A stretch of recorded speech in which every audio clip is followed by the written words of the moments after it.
Have you ever been to Washington, D.C.? I'm going to read My Little Golden Book About Washington, D.C. by Rich Volan. Illustrated by Ed Meyer. Greetings, I'm Benjamin the Bald Eagle. The bald eagle is a proud symbol of the United States of America and a resident of our nation's capital, Washington, D.C. D.C. stands for District of Columbia, by the way. It is the most welcoming place in the country because it's everyone's capital. Come on, I'll show you. Let's start with some of the most impressive museums in the world. I'm a big fan of the National Museum of Natural History. Here you'll learn about animals, plants, and other natural wonders that have existed throughout Earth's history.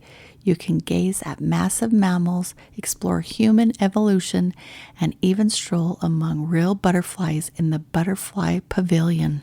Nearby is the National Museum of American History, which has collected nearly 2 million historical objects and cultural treasures from our country's past. You can see the Star-Spangled Banner, the tattered American flag that flew over Fort McHenry in 1814 inspired our national anthem. Or check out the ruby slippers worn by Dorothy in the classic movie The Wizard of Oz. I always like to fly by the National Air and Space Museum to take in all kinds of aviation marvels, from the pioneering planes that first left the ground to the spectacular spacecraft that left the atmosphere. I can soar high, but this is really impressive. All are welcome at the National Museum of African American History and Culture. Learn about African American music and sports icons, artists, and educators, and the heroes who fought to give every American the rights they deserve. D.C. is also home to some of the greatest monuments in the world, each built with the hope that you will drop by.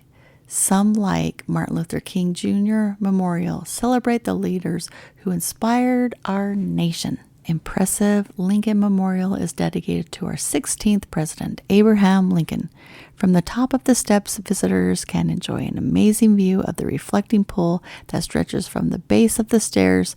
You can also see the huge Lincoln statue, which is 19 feet tall and weighs 175 tons. From museums to monuments, that's a lot of learning, and there's no need to stop yet. Head to the Bureau of Engraving and Printing to see how paper money is made. Billions of dollars are printed there every year. Hey, that handsome fellow looks just like me. That was exciting. I need a moment to relax on the metro, a sprawling rail system that can take you anywhere you want to go in DC and beyond. Maybe I'll ride the train someplace where I can take a walk and reconnect with, say, pandas.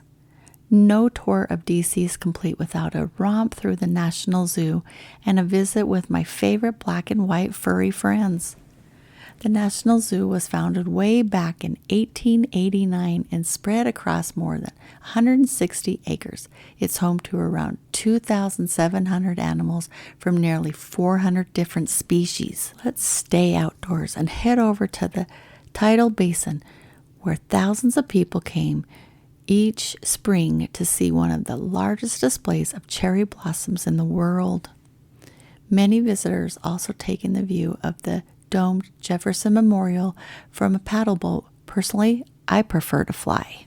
Next, let's take a stroll around the corner to the National Mall. Don't worry, I'm not talking about a bunch of stores inside a shopping mall.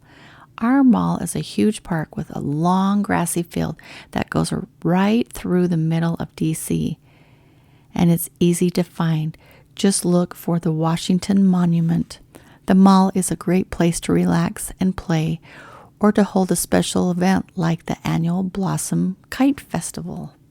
That was fun, but it's time to get back to business, and this town knows business. Washington, D.C. is the center of our nation's government. Your elected representatives from around the country all meet in the United States Capitol to debate and vote on our laws. No wonder the building has more than 500 rooms. Understanding and interpreting our laws is the job of the Supreme Court of the United States, the highest court in the land. While court is in session, you can even watch as the 9 justices hear a case. Meanwhile, the President of the United States is also working across town in the White House. Every U.S. president except one has lived in this majestic mansion. Can you guess which one? I'll give you a hint. He has the same name as the city we're being exploring. When the workday is done, there's nothing more enjoyable for this local bird than to root for the home team at Nationals Park. Let's go, Nats! What a day! I hope you've enjoyed the bird's eye view, and remember, Washington, D.C. is your nation's capital, which makes it everyone's hometown. Maybe one day you'll bring your own kids to see this historic place. I hope maybe one day you can go see all of those really cool things at Washington, D.C. I've never been there myself. I'll see you next time. Remember to hit that like and subscribe button.